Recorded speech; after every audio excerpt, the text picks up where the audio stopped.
Hey everyone, thank you very much for joining us for another story here at Annie Narrates. The title for this one goes like this. Sister offers to drive husband to sudden meeting, but hubby calls me from gas station, saying she abandoned him. So I confront sister, and she gives me a shocking explanation. I saw red. I, female 34, had been married to my husband Riner, male 36, for 8 years now. We have a fairly good life together, and are child-free by choice. This, however, has not got down well with a lot of our family members, who insist that Riner and I should have a family, and a large one at that. We do not agree with them, so we have minimal contact. The stark contrast to this is my younger sister Tasha, female 29. Tasha has multiple kids, which is why she is the golden child of the family. She was a bright student in school, and I genuinely believed that she was meant to do great things in life professionally. However, it came as a blow to me personally when she dropped out of college in her first year because she got pregnant. This was in complete contrast to how my parents reacted. They were overjoyed at the prospect of a grandbaby and asked her to drop out when she was just 2 months pregnant. This caused a rift with her boyfriend, who did not want the baby in the first place. They had a fight and he left her. This was all the more reason for her to come back home because mom and dad were her only support system. She was a kid herself at that point, and she needed all the support that she could get, so I don't blame her at all. However, things were very weird. My mom and dad had literally taken over her pregnancy. It felt as though she was a surrogate for their child. They were the ones who decided the color of the nursery. They were the ones who finalized the name. They were hijacking everything about the pregnancy and childbirth, and if Tasha tried to put in her point of view, which was different from theirs, they would act all sullen and stop helping her. So she understood that if she were to take their help, she would have to deal with their interference and their helicopter tactics. I tried to intervene when I could. I tried to tell them that at the end of the day, it was her baby, and she had the right to make decisions about her own kid. But they used to just shut me up. They said that if I was not contributing to raising Tashas Baby, I needed to keep my opinions to myself. Tasha had a problem with her behavior, but she knew that she needed their help to wade through this, so she kept shut. And that was when I realized that I needed to keep shut too. Not my baby, not my problem. Well, my nephew Jordan was born 9 years ago, and he has been the apple of my parents' eye since then. However, they're the kind of people who have baby fever. What I mean by this is that they like taking care of and raising kids only till the time the kids are toddlers. So by the time Jordan turned 3, their interest in him had started fading. And Tasha had not been doing anything in her life till then. She did not join college again. She did not do a part-time job. Absolutely nothing. When Jordan turned 3 and my parents started showing their disinterest, Tasha panicked. She called me up saying that this was happening at home and that she did not feel equipped to take care of Jordan on her own. I told her that she was fortunate that mom and dad were letting her live rent-free, and she just had to show up for Jordan and be a parent. They were still supporting her financially, so she was all set. She did not like that answer and hung up on me. 2 months later, Riner and I get introduced to her new boyfriend. Apparently, they were very serious about each other at that point in time and were planning on moving in together soon. I personally felt that this was too rushed, but I knew that it was not my place to say anything. I just congratulated her, and we went on our business. It came as a brutal shock to me when 2 months later, she announced that she was expecting again. I thought mom and dad would kick her out after this, but they were overjoyed. It felt as though their entire life had found meaning again. They started fawning over her and Jordan all over again, and she became the center of attention for being pregnant. Riner believed that she had gotten pregnant intentionally because that was the only way that she knew how to cope with the situation. I suspected it too, but never verbalized it because it was her life, and I had no reason to meddle in it. Gradually, over the years, Tasha gave birth to 2 more kids, so now I have 4 nieces and nephews in total. They're all good kids, and Riner and I perform the functions of the cool aunt and uncle dutifully, but that's about it. I don't interact with her much, but she has become very hateful of my choices and lifestyle with every passing kid. I limit my interactions with them to festivals and general phone call here and there. All 5 of them, Tasha and her 4 kids, still live with my parents. However, when she was pregnant with the 4th, Dad and Mom had told her categorically that they could not keep footing all the bills, and she needed to buck up and get a job. This horrified her, and she asked Riner and I for some cushion money. I honestly didn't want to lend any, but Riner said that we should help her out, so I relented. We gave her some money and said we would help out occasionally, and she had enough fallback to get into the workforce with a part-time job. She started working as a barista, which is known for high-end clients. Now, I am not trying to insult anything, but it felt as though the only reason she was there was so that she could grab a rich man to fund her lifestyle. I know this because my husband frequents that place for client meetings. The firm he works in has its office nearby, and he has seen Tasha flirt with the guys on more than 3 occasions. One time, she even had the audacity to ask Riner to set her up with somebody loaded. Her words, not mine. Riner said that he could not help her in this regard, and she was quite pissed with him for a while. We have maintained our distance from her since then. Well, 2 months ago, she introduced us to her boyfriend Nate, whom she had met in the same cafe, and apparently, they were serious about each other and were planning on moving in together. I genuinely do not know how that happened, but I was happy for her, and more importantly, my parents. She moved out a few days after that with all 4 of her kids, and things seemed good on her end. She had even quit her job and became a full stay-at-home mom. Riner and I have an inside joke that she might already be pregnant again, and if she's not, it is just a matter of weeks before we hear the good news again. Weirdly, ever since she has gotten together with Nate, she has tried to crawl back into my life. Whenever they have date nights, she asks me to babysit. Whenever she needs advice, she comes to me. I know this is a facade because she has never taken my advice, or even held my opinions in any regard since we were kids. This has something to do with her new way of life. I try to maintain a respectful distance, but she does not seem to take a hint. She's always trying to butt into our lives, bringing her kids over for an auntie day without my knowledge or consent. I have tried to tell her multiple times that while I do like spending time with them, I would like to plan it in advance so I have a mental and emotional bandwidth for it. But neither Tasha nor my parents take these concerns seriously. My parents say that I should be grateful that Tasha allows me to cultivate deep bonds with my nieces and nephews, since I do not have a child of my own. They push me into feeling gratitude for her, only because she's a mother who is willing to share her kids. They don't even acknowledge the fact that she isn't sharing her kids. She's actually sharing her workload, and that I don't want kids anyway. It's just pointless arguing with them or making them see my point, so I generally tend to stay aloof. Yesterday, she came home unannounced early in the morning, and surprisingly without her kids. She knew I was working from home, so she just made herself welcome.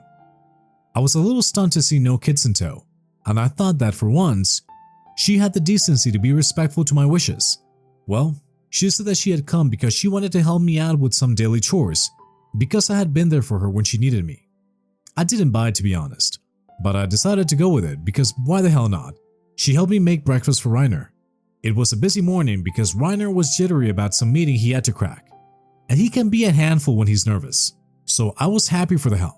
Even with an extra pair of hands helping me, he did get late, and it was a disaster early in the morning. To my absolute amazement, Tasha offered to drive him and said that he could just have his breakfast in the car. I thanked her profusely, and so did Riner because this meeting was very important for him. I packed his breakfast quickly, and both of them left. An hour later, I got a call from a random number. It was Riner, and he asked me if I had heard from Tasha. I told him no. He said that she had disappeared on him and left him at the gas station, and he was worried something may have happened to her. I asked him about his meeting, but he said he missed it. He sounded pretty bummed about it too, but he was preoccupied with Tasha's whereabouts. He was quite worried, and he said that he didn't have his phone with him, and he didn't remember her number, so he asked me to call her and get in touch with her. I told him I'd come pick him up. While I drove down to the gas station, I called her number multiple times, but she did not receive her calls. I then called Nate, and even his calls ended up going to voicemail. By the time I reached the gas station, I had already been trying to reach both of them for half an hour, but there was no response from them whatsoever. Riner was pretty pissed about missing the meeting. I asked him where his phone was, and he said that he was sure that he had kept it in Tasha's car and must have dropped it there. I asked him to tell me what had happened exactly. He said that he was eating his breakfast while she was driving. She said she needed a detour and that she needed to get gas filled in the car. They stopped at a gas station, and while she was getting the gas filled, she asked him to go inside and buy some sanitary products for her because she felt that she had a stain coming in. He went in, and by the time he was back, she was nowhere to be found. He tried asking around if anybody had seen her or noticed what happened. No one really paid any attention, but one guy told him that he had seen one man get inside the car with her, and then she drove off. He got worried and thought that she might have been kidnapped, but he didn't have his phone to check on her. He didn't remember her number either. He only remembered mine, and that's when he called me up. I got scared and we decided that we needed to inform the police. We decided to wait till the evening, and if we did not receive any news about her, we would contact the police. Riner used my phone to contact his office and told them what had happened. They were understandably mad at him, but they bit their tongues because we were looking at a case of possible abduction. Riner was upset, and rightly so, but both of us were very tense about what had happened to Tasha. By around 5 p.m., we had no news of her, and I called up my parents and told them that I was going to go ahead with a police complaint. They told me to wait for a little more while and then go. I was surprised by their attitude because they did not seem very affected or bothered at all, which is very unlike them, especially since Tasha is their favorite. I decided to wait for half an hour more, but 5 minutes after disconnecting the call with my parents, I received a call from Tasha. I asked her where the hell she was and what had happened, but she sounded very avoidant and flippant. My gut was telling me that something was wrong, but I just couldn't figure out what. I asked her who the man was that got into her car, and she said that there was no man. She had to rush because apparently one of her kids fell from the stairs and had a very deep cut, so she had to bolt.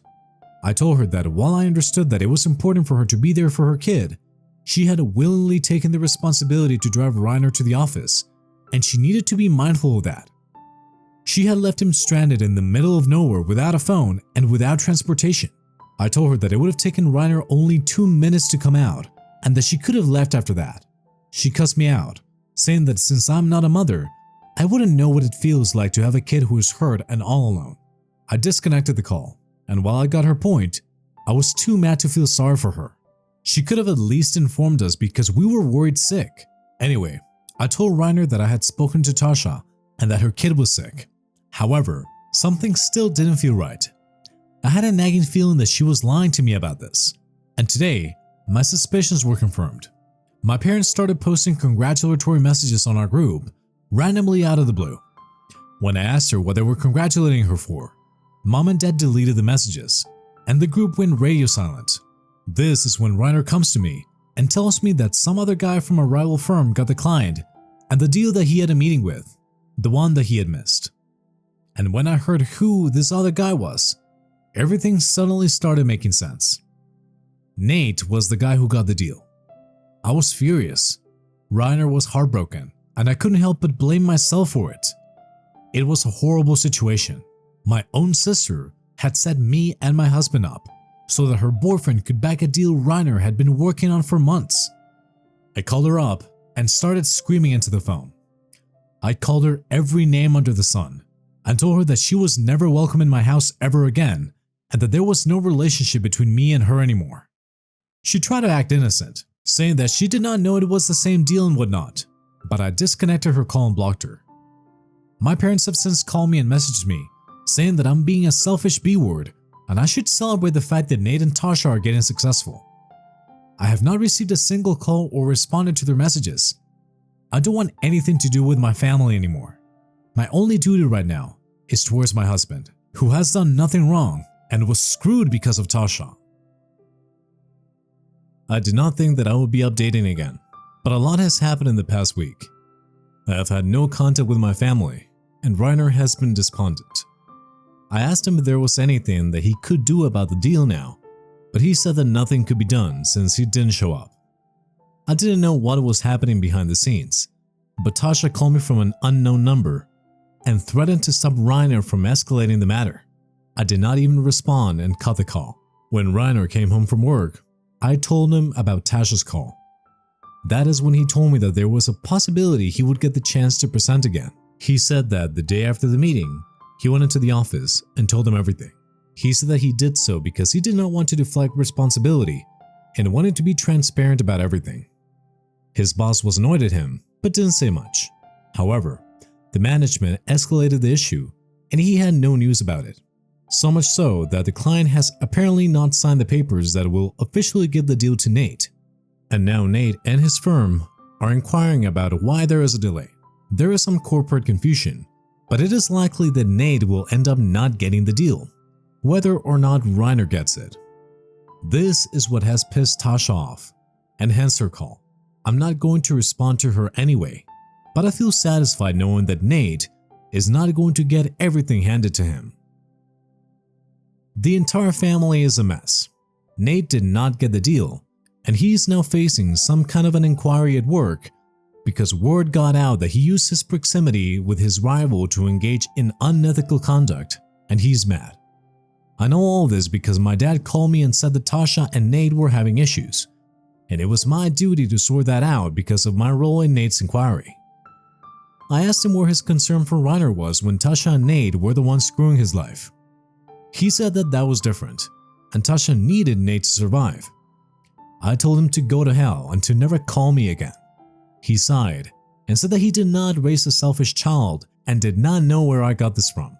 I snapped back that I got this from him and my mother, who was so crazy about being grandparents that they made both their daughters miserable in completely different ways.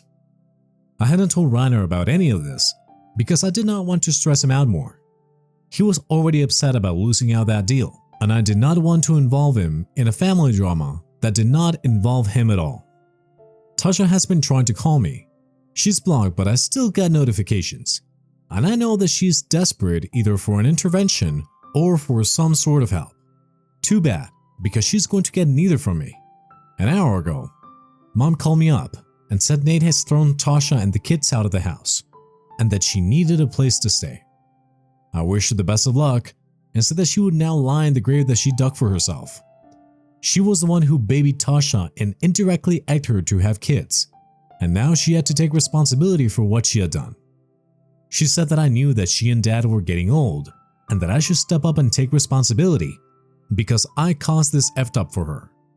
I told her in no uncertain terms that Tasha and her little were never welcome in my house or life again, and it wasn't my problem she decided to have 4 kids without any means of supporting them, except latching onto a rich dude who did not give 2 hoots about her.